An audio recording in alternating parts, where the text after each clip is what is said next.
In 65 BCE, 3 Roman maniples, roughly 1,800 trained soldiers, marched through the forests along the Black Sea coast, chasing a retreating enemy king. They were starving, and then, like a gift from the gods, they found bowls of wild golden honey sitting along the trail. Sweet, thick, irresistible. Within minutes, their vision blurred. Hearts slowed to a crawl. Soldiers collapsed onto the forest floor, hallucinating, paralyzed, completely helpless. Not a single arrow had been fired, not a single blade drawn. They had just become victims of the oldest weapons program in human history, one that stretched across 6,000 miles of trade routes from the laboratories of Imperial China to the battlefields of Rome. This is the story the Silk Road doesn't want you to remember. By the time we reach the end, we will stand inside a collapsed tunnel in Syria where 19 Roman soldiers were gassed to death, and their bones are still exactly where they fell 17 centuries later. 1. The first biological weapons, born on the steppe. Every deadly innovation on the Silk Road began at its edges, with the nomads who controlled the spaces between civilizations. The Scythians were among the most feared. These horse archers of the Eurasian steppe, during the 4th century BCE, created a poison called Scythicon. The recipe, recorded by the Greek historian Herodotus, was as brilliant as it was revolting. Decomposing human and snake cadavers, blended with animal dung and fresh blood, left to incubate in manure pits for weeks. What they were actually doing, without knowing the science, was cultivating lethal bacteria. The manure acted as an incubator for Clostridium perfringens and Clostridium tetani. If the snake venom in the mixture didn't kill you outright, the bacterial infection guaranteed it. Rapid gangrene, severe tetanus. The Greek geographer Strabo noted that even standing near these arrows made people physically ill from the stench alone. A scratch was a death sentence. And this knowledge, the art of turning rot into a weapon, didn't stay on the steppe. It traveled. 2. White dust. From Roman improvisation to Chinese engineering. In 80 BCE, a rebel Roman general named Quintus Sertorius was fighting the Caracitani tribe in modern-day Portugal. The tribe had retreated into limestone caves, laughing down at the Romans from their impregnable position. Sertorius noticed the north wind blowing directly into the cave mouths. He ordered his men to pile massive mounds of fine limestone dust outside the openings and had his cavalry ride through the mounds at dawn, driving enormous clouds of powder straight inside. The chemistry was brutal. When calcium oxide meets moisture, in your eyes, your throat, your lungs, it triggers an exothermic reaction, severe alkaline burns. The Caracitani choked and burned for 2 solid days before they surrendered. Now here is where the story gets interesting for anyone who thinks Rome led the ancient world in military technology. Nearly a century later, in 178 CE, generals of the Eastern Han Dynasty faced massive peasant uprisings across China. Their solution made the Roman wind trick look primitive. The Han engineers built mechanized horse-drawn chariots fitted with enormous bellows that could actively pump lime dust into enemy formations on command. Rome needed the wind to cooperate. China built a machine that didn't need wind at all. That distinction between improvisation and systematic engineering would define the next 1,000 years of weapons development along the Silk Road. 3. When the weapon has a pulse. Chemistry is calculated, but hurling living, venomous animals at your enemy, that requires a different kind of cruelty, one designed to break minds, not just bodies. In 186 BCE, the Carthaginian general Hannibal, yes, the same Hannibal who crossed the Alps with elephants, found himself commanding the Bithynian navy against the far superior fleet of King Eumenes II of Pergamon. Hannibal knew he couldn't win a straight fight, so he ordered his sailors to fill dozens of clay pots with live, venomous snakes and catapult them onto the enemy decks. Imagine the chaos. Trained sailors suddenly trapped on small wooden ships with furious, biting snakes at their feet. Eumenes' fleet retreated in complete disorder. 3 centuries later, in 198 CE, the defenders of Hatra, a fortified desert city in modern-day Iraq, faced a problem Hannibal never had. They were surrounded by desert, not forest. Snakes were scarce, but scorpions were everywhere. When Roman legions under Emperor Septimius Severus tried to scale the walls, the Hatrans packed clay jars full of local scorpions and hurled them down. The venom was a powerful neurotoxin, excruciating pain, temporary paralysis. Roman soldiers simply could not maintain formation while being stung repeatedly in the face and neck. The siege failed. The Romans withdrew. 4. The birth of poison gas, underground. So far, every weapon we've seen operated in the open air. Dust on the wind, animals over walls. What happens when you trap toxic fumes in a sealed space with no escape? In 189 BCE, the Roman consul Marcus Fulvius Nobilior was besieging the Greek town of Ambracia. His battering rams couldn't breach the walls, so he ordered his troops to dig tunnels underneath. The Greek defenders dug counter-tunnels until the two sides met in pitch darkness underground. Spears and shields were useless in the cramped corridors. The Greeks improvised. They built a massive jar that fit the width of the tunnel, filled it with chicken feathers, attached an iron funnel and a blacksmith's bellows, and lit the feathers on fire. Billowing, acrid smoke poured into the Roman tunnel. This sounds almost comical. Chicken feathers? But the science is genuinely dangerous. Feathers contain high concentrations of the amino acid cysteine. When burned, cysteine releases toxic sulfur compounds into the air. In a sealed underground tunnel with no ventilation, this wasn't just unpleasant. It was the first recorded deployment of poison gas against a military target. The Romans abandoned their tunnels entirely. 5. The gas chamber of Dura Europus. Remember those burning chicken feathers at Ambracia? That was an experiment. What the Sassanid Persian Empire did 4 centuries later was industrial murder. In 256 CE, the Persians besieged the Roman garrison city of Dura Europus in modern-day Syria. Same playbook, tunnels and counter-tunnels beneath the walls. But when the Romans broke through into the Persian tunnel, the Sassanid engineers were ready. They ignited a carefully prepared mixture of pure sulfur crystals and bitumen pitch.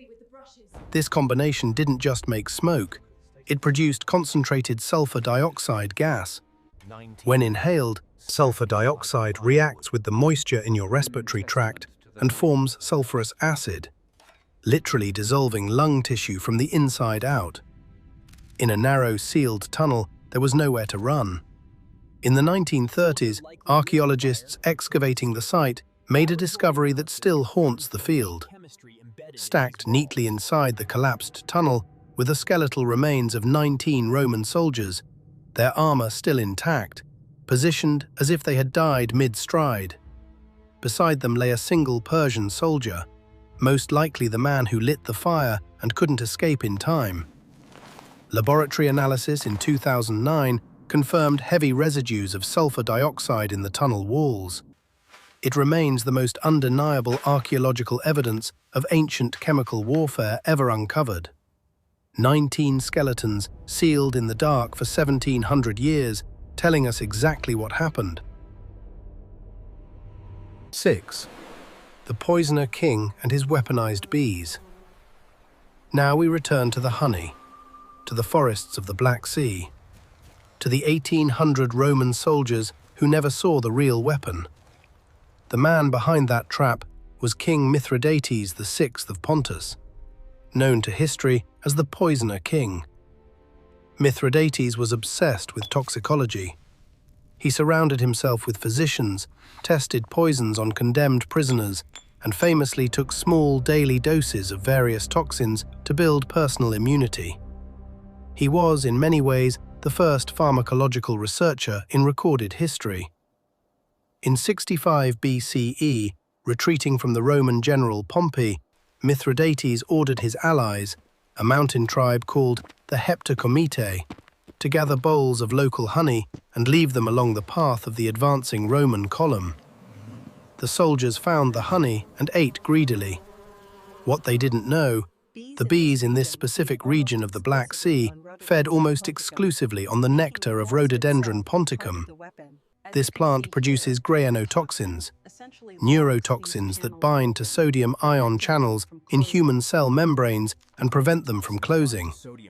The result is a catastrophic drop in blood pressure, intense hallucinations, and total muscular paralysis. The Romans dropped where they stood. Once they were completely incapacitated, the Pontic forces walked back and killed roughly 1,800 men with virtually no casualties of their own. A weapon that cost nothing, required no forge, no army, no logistics chain, just an understanding of local ecology that had been passed down through generations. 7. The poison clouds of the Song dynasty.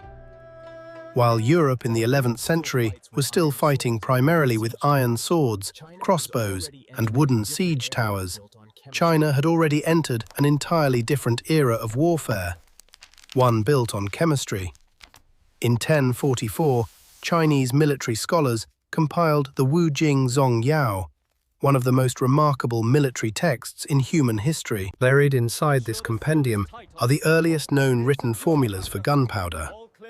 But the Song dynasty wasn't just interested in making things explode. Their engineers designed what they called the poisonous smoke ball, a chemical weapon launched from heavy trebuchets. The formula was extraordinarily sophisticated. Sulfur and saltpeter combined with arsenic, croton oil, and wolfsbane, all bound together with pitch and human feces. When the 114-ounce bomb struck enemy lines, it didn't simply detonate.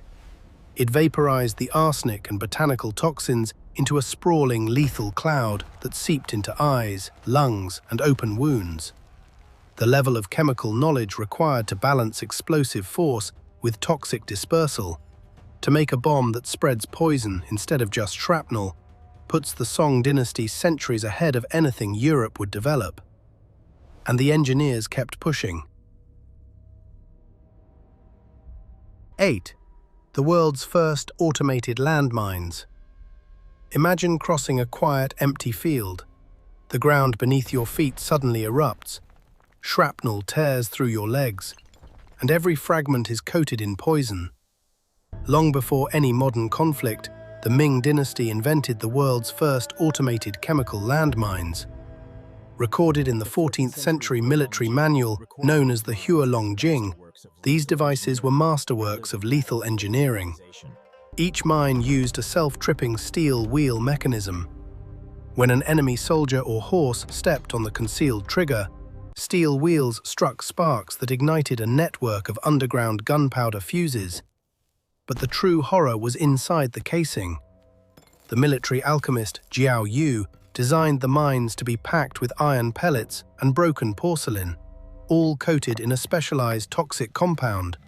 Tung oil, urine, sal ammoniac, feces, and scallion juice heated and baked directly onto the shrapnel. If the blast didn't kill immediately, the deeply embedded fragments, coated in fecal matter and arsenic compounds, guaranteed infection, gangrene, sepsis, an agonizing death days or weeks after the initial explosion. This was area denial warfare, designed not just to kill soldiers, but to make entire landscapes too dangerous to cross. The Ming Dynasty perfected it 5 centuries before the concept had a name in Western military doctrine. 9. The oldest war crime, poisoning the water. Every weapon we've examined so far targets soldiers. What happens when you target the water supply of an entire civilian population? In 590 BCE, During the First Sacred War in Greece, the Amphictyonic League besieged the city of Kira. The Athenian lawmaker Solon devised a strategy that crossed a line warfare had rarely crossed before. His forces located the aqueduct feeding the Pleistos River into the city and cut the water supply completely. The citizens grew desperate with thirst. Then the attackers let the water flow again, but only after dosing it with massive quantities of crushed hellebore root. Hellebore contains potent cardiac glycosides. The starving, dehydrated population drank eagerly, and within hours the entire city was struck by violent diarrhea, uncontrollable vomiting, and cardiac failure. The attackers walked through the gates unopposed. This tactic was not a Greek invention alone. The Indian military treatise Artha Shastra, written in the 4th century BCE, contains hundreds of detailed recipes for poisoning enemy water supplies and food stores. Across continents, separated by thousands of miles of Silk Road, military minds independently arrived at the same conclusion. Control the water, and you control everything.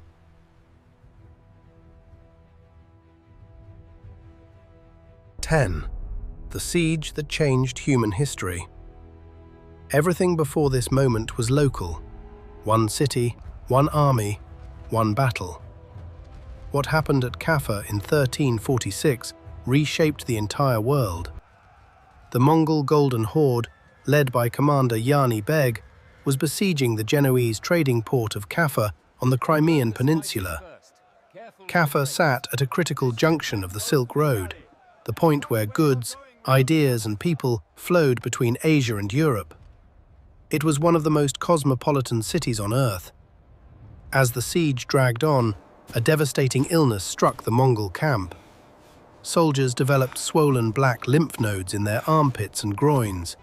Fevers spiked. Men died in agony by the thousands. It was Yersinia pestis, the bubonic plague. Yani Beg made a decision that still echoes through history. He ordered his engineers to load the infected, rotting corpses of his own dead soldiers onto massive catapults and hurl them over the walls into the crowded city. The Italian notary, Gabriele de Mussi, recorded that the Mongols intended for the stench of death to kill everyone inside. They didn't understand bacteria or fleas, but they understood that proximity to the dead brought more death. Plague swept through Caffa. Panicked Genoese merchants scrambled onto their trading galleys and fled across the Black Sea toward the Mediterranean. They carried the infected fleas and rats with them. Those ships docked at ports across southern Europe, and within 5 years, the Black Death had killed between 30 and 60% of Europe's entire population. Historians continue to debate whether the Caffa siege was the sole vector for the pandemic. The plague may have traveled along multiple Silk Road routes simultaneously. But this much is certain. A single act of desperation at a Silk Road trading post became one of the most consequential moments in the history of human civilization. Closing. There is a trail in the forests along the Black Sea coast. The rhododendrons still bloom there every spring, and the bees still make their honey from those same toxic flowers. If you walked that trail today, you might find it beautiful, quiet, peaceful. 1,800 Roman soldiers thought the same thing. They saw the honey sitting in wooden bowls along the path, and they saw a gift. They never saw the weapon. The Silk Road gave the world paper, printing, astronomy, and medicine. It connected civilizations and advanced human knowledge by centuries. But it also carried every poison, every formula, every lethal innovation from one end of the known world to the other. Silently, invisibly, packed between the bolts of silk and the bags of spice. The knowledge always traveled. It was never neutral. It still isn't.